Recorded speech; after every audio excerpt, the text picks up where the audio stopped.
program is well established, and so a lot of beginning early career teachers come to Richmond with an understanding that we have a program in place, and they're eager to be a part of it. And so right now, I'd say we have around 100 mentees in our program. Because teachers coming into this district know that there is a long-standing relationship for mentoring in our district. People know, well, it's not a one-off. It's something that's sustained over time. You know, we've always had a mentoring program, although it has looked differently, but we've always had support for new teachers. After a year in this position, the people that were consultants at the time, we got together and we thought, it would be a really good idea to relook at our model. And so we actually looked at mentoring globally. What's happening globally? And what we found was in the European Union and in Australia, they were doing some really different things with mentoring that placed an emphasis on community, on mentor training, on building networks, and professional learning in a way that was quite different from the one-to-one. And so we designed this cohort model for Richmond. Our mentoring program is a cohort Java-like model. So we have different cohorts of mentors and mentees that get together 4 or 5 or 6 times per year as a group. We have a primary group, an intermediate group, a music group, a resource ELL teacher group, and a secondary group. And then we also have a separate program for TTOCs. And those groups get together sort of discreetly to work on whatever the mentees are interested in working on. So the mentees give feedback on what they'd like to work on, and then the mentors usually offer something that's sort of time appropriate. That's all done with release time. The culture that we've created here in Richmond is really about learning together and in a professional community, and it's not about let me bestow upon you all of my knowledge and my stuff. And so that needs to be explicit. It's really about building that professional learning network and building that culture of, yeah, we do learn together. And it doesn't matter where we learn, whether you're newer in your career or whether you're kind of later in your career, we're all here to learn together. Always, all of our programs are optional and volunteer. They are done after school. They are based on areas of interest generated by the TTOCs.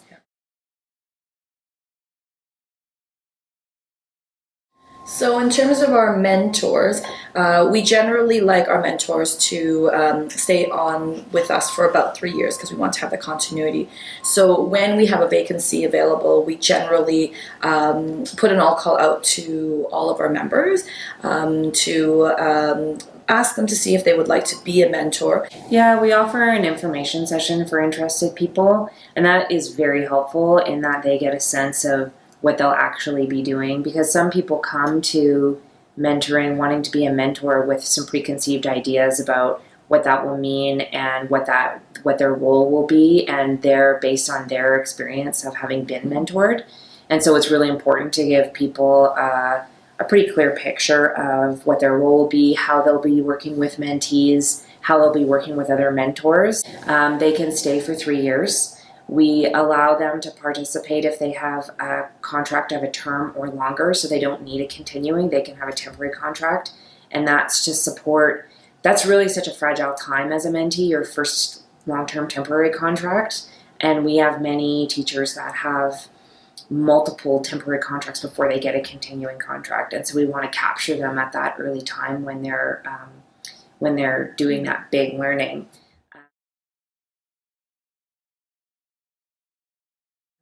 We meet with HR and the union and management a couple times here and there just to make sure that we're all on the same page. This program only works because it is believed in by all the stakeholder groups. We also do our our surveys throughout the year to sort of gauge what mentees and mentors are thinking about the program and making sure that their needs are met.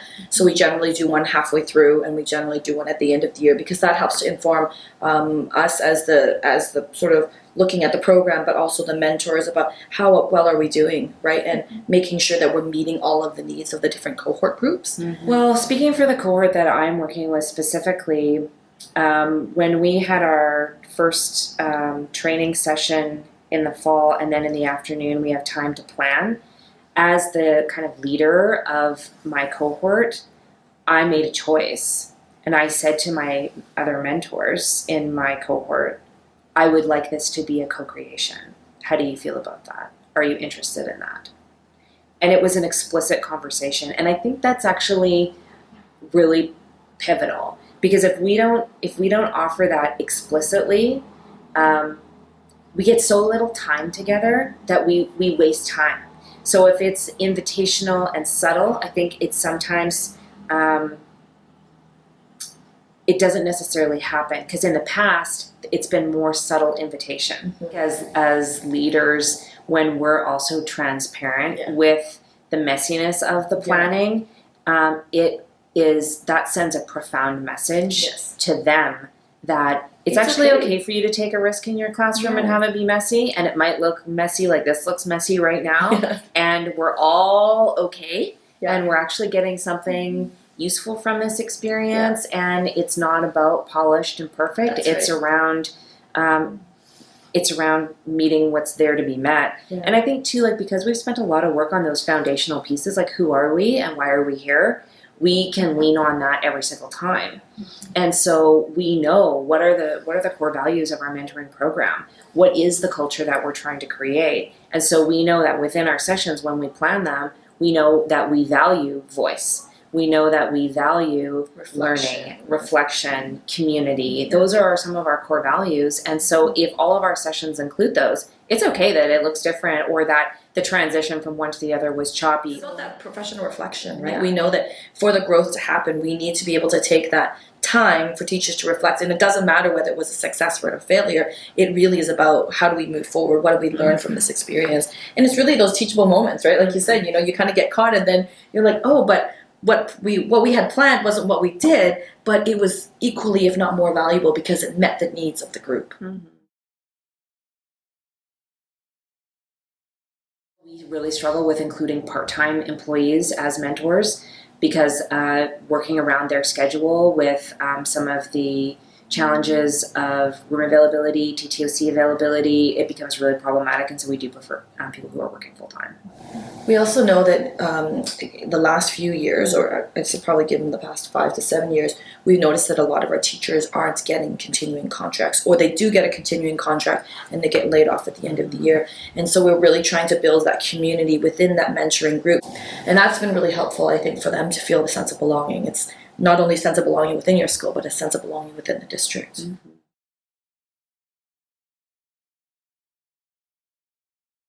Despite the fact that we're in schools together, we don't really see each other a lot. Maybe when you pass each other in the photocopy room or going to the bathroom, but we don't really have those professional conversations. So to be able to engage in those and to be able to ask those questions has been, I think it's been really confidence building for those teachers. And again, like really allowing those teachers to kind of step up and take a leadership role. Confidence in themselves as professionals, and that they have something to offer so early in their career. They don't see themselves as like, I just need to do what the teacher next door is doing because I'm not good enough yet. And that, to me, I think that we'll really see a huge shift in our district over time with that kind of mentality.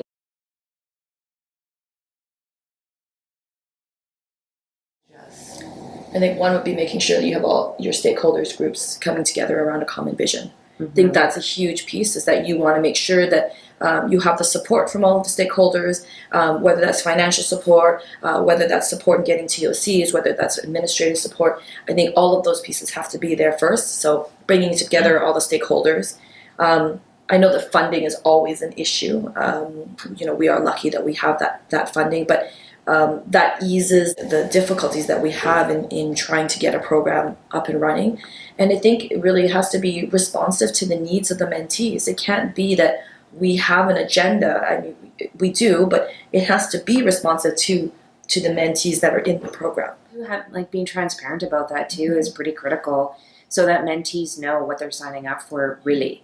And so in a district that is starting up something, that identity building piece of who are we, Yeah. and why are we here? Like, what do we believe about mentoring? What are we trying to achieve? What's our goal? Why do we want that? And then, like, when we send out our welcome to mentoring or congratulations on your position, welcome to mentoring, should you so choose, we say our goal is this, Yeah. our vision is this. We tell them straight up so that they know this is something I want to be a part of, or actually this isn't something I want to be a part of.